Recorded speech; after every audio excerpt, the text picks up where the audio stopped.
Hello जय भीम, कैसे हो सभी दोस्त।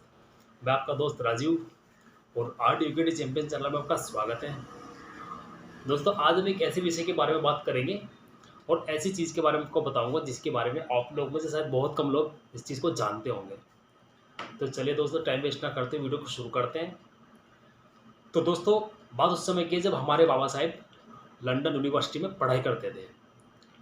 तो हमारे बाबा साहेब जो है रात रात को पढ़कर, दिन दिन में पढ़कर भी, मतलब दिन और रात पढ़कर हमारे लिए, हमारे हक अधिकार के लिए मेहनत करते थे और बड़ी कड़ी कड़ी मेहनत करते थे।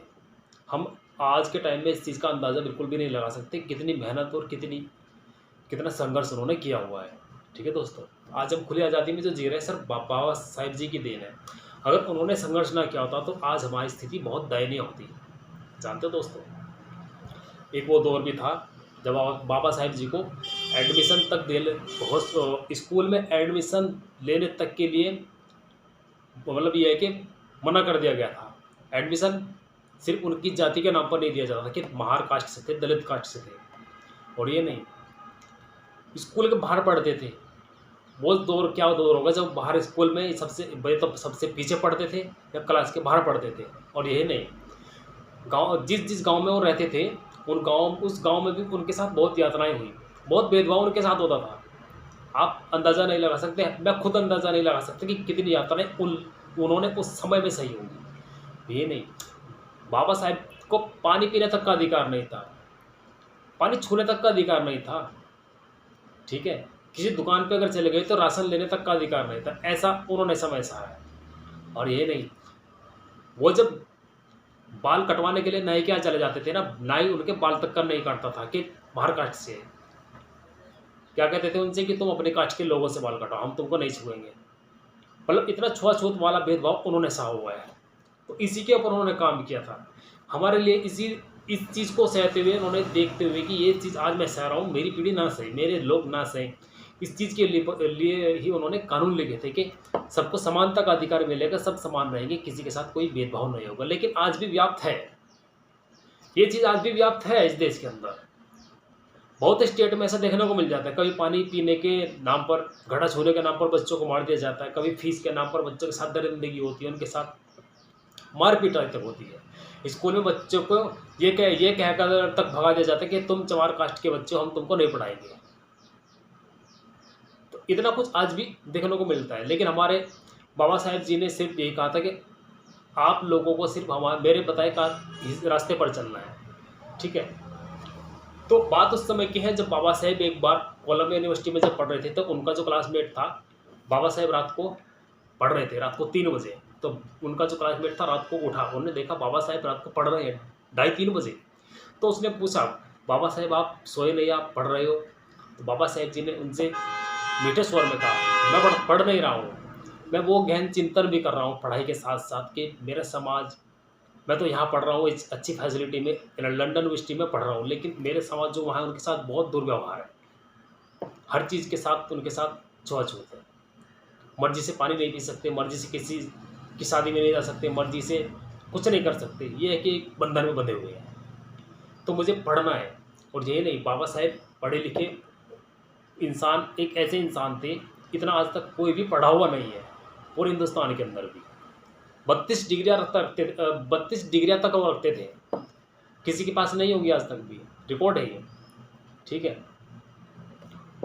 उन्होंने अपनी 8 साल की पढ़ाई को 2 साल 3 महीने में कंप्लीट किया था। दोस्तों, आप लोग अंदाज़ा नहीं लगा सकते 8 साल की पढ़ाई कितनी पढ़ाई होती है, लेकिन उन्होंने उस पढ़ाई को दिन रात एक करके 2 साल 3 महीने में कंप्लीट कर लिया था। किसके लिए? हम लोगों के लिए, कि हम लोग अच्छे से जी सके, अच्छे से खा पी सके, अच्छे से समाज में अपना जीवन व्यतीत कर सकें, सिर्फ हमारे लिए। तो ठीक है दोस्तों, मैं बस यही कहना चाहूँगा।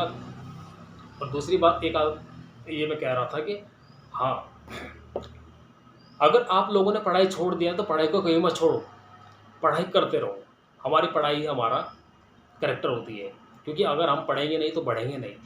ये चीज़ बाबा साहिब ने भी कही थी। अपने बच्चों को अगर आगे बढ़ाना है तो हमें 2 रोटी भले ही कम खानी है, लेकिन अपने बच्चों को अच्छी से अच्छी शिक्षा दिलानी है, ताकि वो अपने हक अधिकार के लिए खड़े हो सके, लड़ सके, किसी के साथ भी किसी का सहारा लेने की ज़रूरत ना पड़े। तो ऐसे महान विचारक हमारे बाबा साहेब थे। ठीक है दोस्तों, पैसा क्या है? पैसा आदमी कमाता है, खो देता है। लेकिन पैसे से क्या होता है? सिर्फ पाखंडवाद पनपता है, नशा पनपता है। उससे अच्छा है अगर आप अपने बच्चों को या खुद भी अगर पढ़ने की स्थिति में हो तो पढ़ सकते हो, लेकिन ऐसी चीज़ों में मत पढ़ो कि जहाँ पे अंधविश्वास फैले, पाखंडवाद फैले। इस तरह की कोई चीज़ें मत फैलाओ। समानता का अधिकार सबके साथ रखो, सबके साथ मेल जोल रखो। ऐसा मत रखो कि हाँ ये छोटी कास्ट है, वो बड़ी कास्ट का। इन चीज़ों को दिल से निकाल दो। सबसे पहले इंसान है, हर इंसान के अंदर खून है, बाल है, नाक, आँख, कान, सर, मुँह, सब चीज़ सेम ही है। ऊपर वाले ने तो किसी को ही बना के नहीं भेजा कि तो छोटी कास्ट का या बड़ी कास्ट का, उसने तो इंसान बना के भेजा। जातियाँ किसने बनाई? आपने और हम लोगों ने। तो ऐसा नहीं है, ऊपर वाले ने भी कुछ सोच कर ही कुछ चीज़ बनाई होगी इंसान। लेकिन हमारे लोग नीचे आके क्या बन गए? कीड़े मकोड़े। किसी को पता ही नहीं है, सब मस्ती में मगन है। कोई कहता मैं ये हूँ, कोई कहता मैं वो हूँ। ऐसा नहीं है। इंसानियत रखो। सबसे बड़ा धर्म इंसानियत का होता है। इंसानियत रखो, ठीक है। कोई भिखारी किसी के घर पे जाता है, वो जाति पूछ के नहीं जाता कि तू किस कास्ट का है, मैं तेरे घर पे भीख मांगने आऊँगा, नहीं आऊँगा।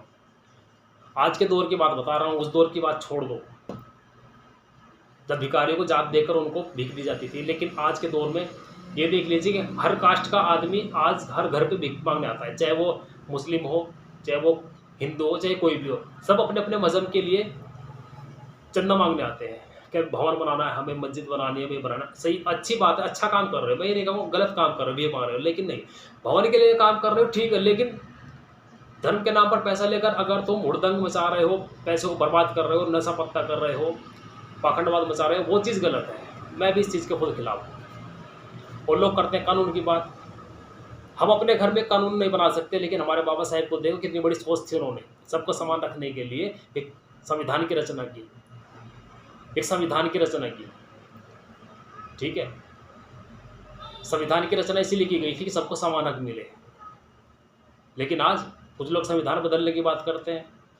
संविधान बदलने से क्या होगा? अपने मन के विचारों को बदलो, अपने अंदर की सोच को बदलो। संविधान बदलने से कुछ नहीं होगा। संविधान जैसा लिखा था वो सही है, उसमें कुछ गलत नहीं है।